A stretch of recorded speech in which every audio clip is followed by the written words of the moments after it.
Dans la ville d'Agadez au Niger, les ghettos, maisons où sont logés les migrants pendant leur séjour, sont presque vides. Ici, dans cette pièce, il ne reste que du papier éparpillé et des sols poussiéreux.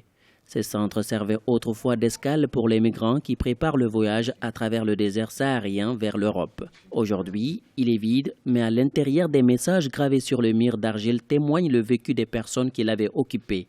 Ce ghetto-là, c'était l'un des grands ghettos de Agadez, qui recevait par jour au moins dans les 50 à 100 personnes. En fait, le nombre de personnes qui vivaient ici, ça pouvait aller jusqu'à 500 personnes, 400 personnes chaque fois. Et chaque convoi, si le lundi, les convois sont sortis, il y aura au moins 200 personnes qui vont rester dans ce ghetto. Mais aujourd'hui, malheureusement, que les choses ont changé, il y a des dispositifs qui ont été pris. Donc ça a changé, tout le monde est parti, tous les gens qui cadraient le ghetto sont quittés maintenant, ils ont enlevé leurs mains dans le travail.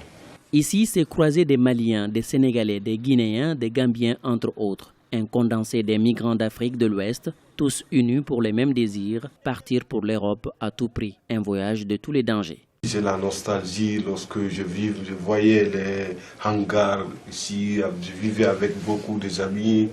Il y avait de pitié maintenant, nous on partageait les mêmes gâteaux, partageait les mêmes couscous, on mangeait ensemble, on vivait, on dormait tous sur la même natte. Aujourd'hui, plusieurs parmi eux, on ne peut plus se revoir dans la vie d'autres s'il n'y a pas de contact, il n'y a plus de contact entre nous.